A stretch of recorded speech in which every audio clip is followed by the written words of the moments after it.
Hey everyone, this is JJ Wilson here, and with this particular audio recording, we're going to start a brief little series.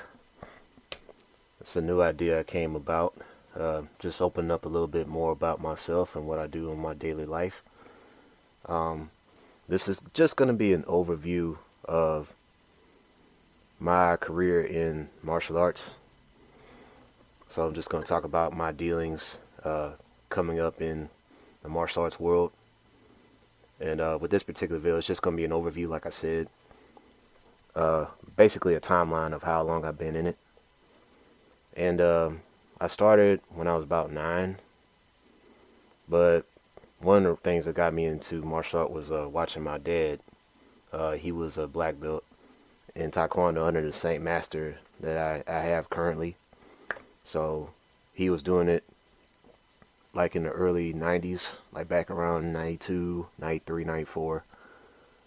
We were in a different location back then, the dojo or the academy, and my master was teaching him and maybe about 4 other guys, and I might have been about maybe 4 or 5 years old, just watching them coming out of school. Because a couple of times he had to pick me up, like when I was in preschool and kindergarten, if my granddad or my grandmother couldn't get me. So watching him kind of put the seed, so to speak. He doesn't do it anymore. He quit a long time ago. He's hunting on a weekly basis now. He's like the Davy Crockett of our family, going up country, shooting off deer and stuff. But anyway, uh, so yeah, that was part of it. And then another motivation factor for me getting into it was, ironically, playing games, video games and stuff. Playing the early games like your Street Fighter 2s, your Mortal Kombats, and even some other games that I haven't played in years, like Killer Instinct and stuff. Try to imitate those guys. And funny story, my grandmother just pointed this out the other day. She's like, when you was little, you used to kick our doors and stuff, trying to get out. It's true. I would randomly, instead of opening the door, like when I open the door, in order to close it, I would just kick it. Like I would just do like a push kick on it, and it'll close back. Oh man, that was funny back then, man.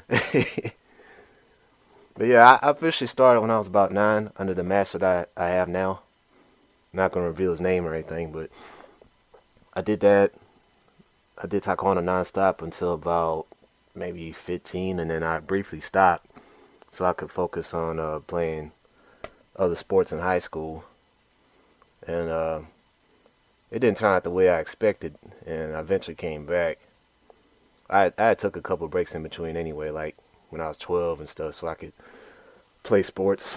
I would take about maybe 3 months off, 3 or 4 months off Taekwondo, and then come back. I finally came back around 18. No, yeah, 18 during my senior year.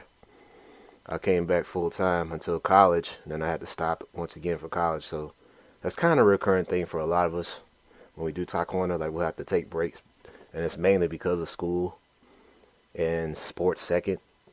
So that's kind of thing when you're an instructor and you have to deal with children when you teach them.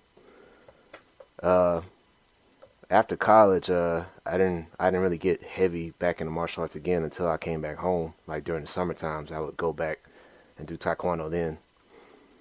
And then when I got my other job in another state, that's when I decided to do a different martial art. I did capoeira for 2 years, and that was a interesting experience. It wasn't anything like I did with Taekwondo, where it was more about forms, board breaking, and sparring. Like that was more like performance, synchronized fighting. You weren't actually trying to hurt your guy. It was more symbolic. It was more ceremonial, more traditional than what we were accustomed to in my other martial art. And thanks to that, I was able to leave the country for the first time too. Briefly go to Brazil for like 2 weeks. So that was my first international experience too, going out and looking at my Mestres dojo or academy. Well, actually, it's academy. They don't have dojos in capoeira. So that was quite the experience. I can go into that in a future video, more further detail. But after I got laid off from that other job in my state, I moved back home and went back to my academy ever since. And that's been about almost 4 years now. And but now we got another. Ironically, we got somebody else coming from Brazil. Unfortunately, he doesn't do copperware anymore. Now he's a jiu-jitsu instructor, so he's like a BJJ expert, and he used to be an MMA fighter as well. So we brought him along. He needed a place to train. He needed a place to start teaching. So my instructor opened up his arms to him, and now he's got now he has a huge adult class now and a small kids class teaching Brazilian Jiu-Jitsu now. And I do a couple of Jiu-Jitsu classes periodically, but I'm still not good. I'm not a wrestler.